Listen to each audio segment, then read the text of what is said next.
Henri Matisse. 앙리 마티스. 강렬하고 원시적인 색감과 자유롭지만 확신에 찬 선. 색채의 마술사, 야수파의 창시자, 피카소의 라이벌. 특유의 화풍으로 수많은 수식어를 만들어내며 20세기 회화 장르의 혁명으로 평가받아 왔는데요. 마티스의 작품들을 보다 보면 한 가지 궁금증이 떠오릅니다. 마티스의 그림들은 왜 행복해 보일까요?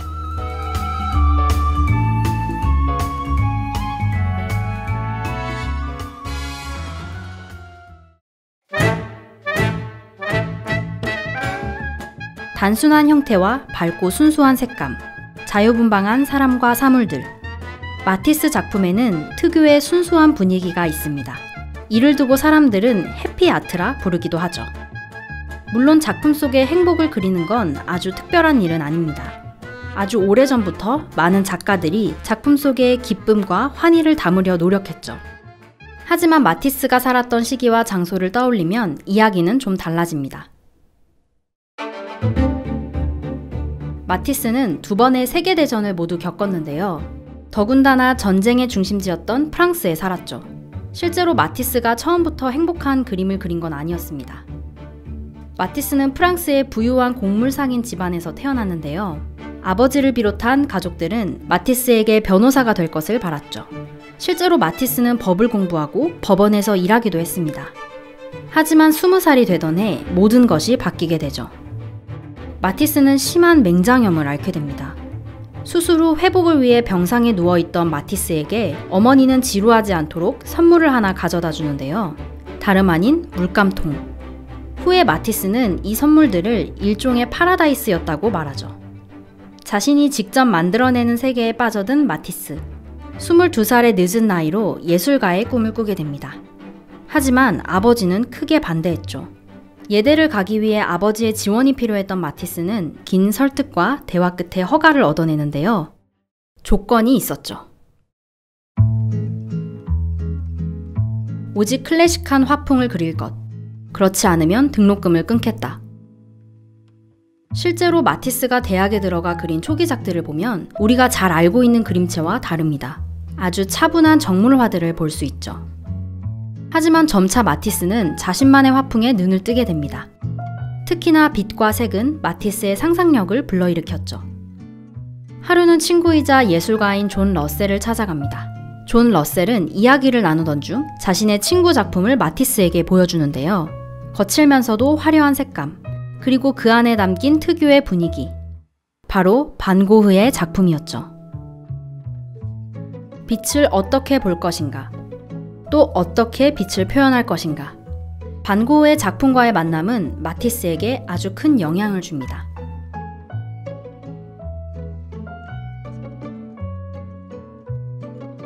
이후로 마티스는 큰돈을 들여가며 유명 작품들을 사모으기 시작합니다. 마티스의 콜렉션엔 로댕, 고갱, 세잔의 그림들이 있었죠.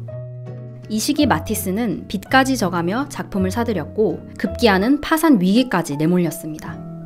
하지만 새로운 화풍을 찾기 위해 광적으로 작품을 수집했죠. 특히나 세잔의 작품에 크게 매료됐는데요. 바라보는 각도에 따라 변하는 빛의 모습을 담은 작품. 자신만의 독특한 시선을 담아낸 세잔의 그림들은 이후 마티스의 작품 세계에 아주 큰 영향을 줬죠. 1905년 이후 마티스는 주변 친한 작가들과 함께 여러 각지를 돌아다니며 전시를 시작합니다. 마티스와 친구들의 작품은 모두 어딘가 강렬하고 거칠었죠. 1906년 마티스의 모자를 쓴 여인과 함께 친구들의 작품들이 한 살롱에 전시되는데요. 그 방엔 고대 느낌의 조각상도 함께 있었죠. 이를 본 한 평론가가 마치 야수들에 둘러싸인 다비드상 같다 논평을 내놓는데요. 이후 언론들은 이 표현을 빌려 마티스와 친구들의 작품을 야수 그림으로 부르기 시작했습니다. 주로 비판의 의미였죠. 하지만 이 표현이 마음에 들었던 마티스와 친구들도 본인들의 화풍을 야수파라 부르기 시작했습니다. 이후 야수파 화풍은 유명세를 타기 시작했는데요. 그만큼 비판도 거셌죠.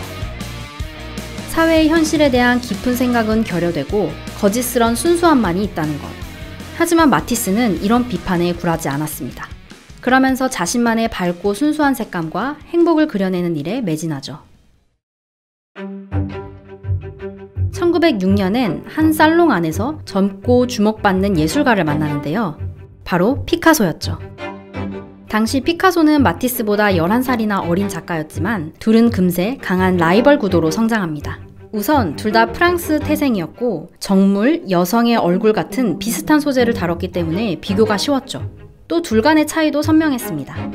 피카소는 상상 속의 대상을 우울하고 심각하게 그려냈다면 마티스는 자연 속의 대상을 밝고 순수하게 그려냈죠. 덕분에 입체파와 야수파의 대립구도는 나날이 커져나갔고 둘의 유명세 또한 더해져 갔습니다. 이 시기 마티스는 삶의 기쁨이라는 작품을 선보입니다. 자연과 사람의 경계가 모호한 선, 아주 선명하고 강렬한 색, 맘껏 뛰노는 사람들 사이 보는 것만으로도 환희가 느껴지는 작품. 마치 이 세상에 없는 천국을 그려넣은 듯한 이 작품은 마티스의 정수로 평가되기도 하죠. 하지만 작품을 발표하고 비판은 거셌습니다. 당시 유럽 사회는 전쟁 위험과 함께 많은 불안과 사회적 문제들이 있었는데요. 마티스의 작품은 사회적 문제를 외면하고 오로지 밝은 분위기만을 담아냈다는 게 비판의 핵심이었죠. 피카소도 이 작품에 반대하는 느낌으로 우울한 느낌으로 경쟁작을 내놓기도 하는데요. 이 작품이 바로 아비뇽의 처녀들이었죠.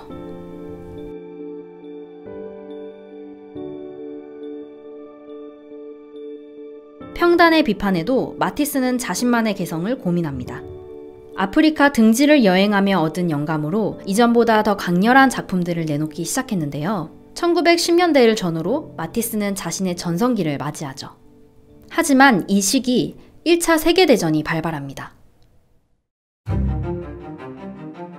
전 세계를 두려움에 떨게 한 이 사건은 마티스의 작품에도 아주 큰 영향을 줬죠. 우울한 색채와 점차 어두워지는 대상들. 지금까지 자신이 선보였던 순수하고 밝은 분위기와는 사뭇 다른 작품들을 내놓죠. 특히나 이 시기 마티스는 자신의 화풍과 당시 주류로 평가받던 입체파 사이에서 진지하게 고민하는 시기이기도 했습니다. 하지만 1차 세계대전이 끝나던 시기, 마티스는 다시 자신의 밝고 순수한 작품 세계로 발길을 돌리죠.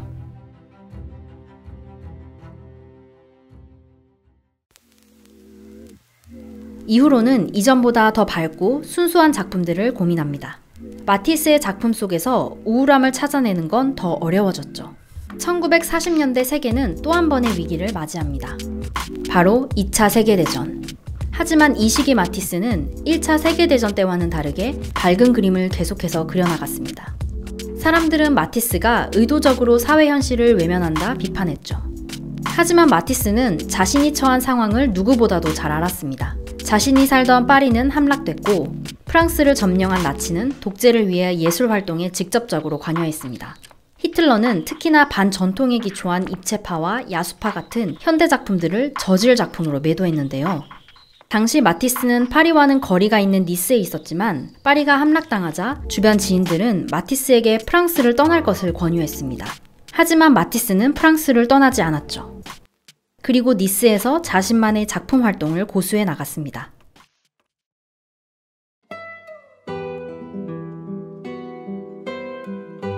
전쟁이 끝나고 유럽에도 평화가 찾아왔지만 마티스에겐 또 다른 시련이 닥쳤습니다. 바로 위암이었죠. 큰 수술을 거쳐 암의 전이를 막을 수 있었지만 수술의 여파로 마티스는 휠체어와 병상 생활을 시작합니다. 마티스에게 있어 작품을 만든다는 것은 이제 신체적 도전에 가까웠죠. 하지만 자신이 처한 비관적인 상황에서도 마티스의 행복에 대한 추구는 멈추지 않았습니다. 더 오랜 시간에 걸쳐 깊고 또 밝은 작품들을 선보였죠. 세상을 떠나는 그 순간까지 계속해서 행복을 그려나간 앙리 마티스. 강렬하고 원시적인 색감과 자유롭지만 확신에 찬 선. 세간의 비판에도 계속해서 작품 속에 세상에 없던 밝음과 순수함을 담아내려 했던 마티스.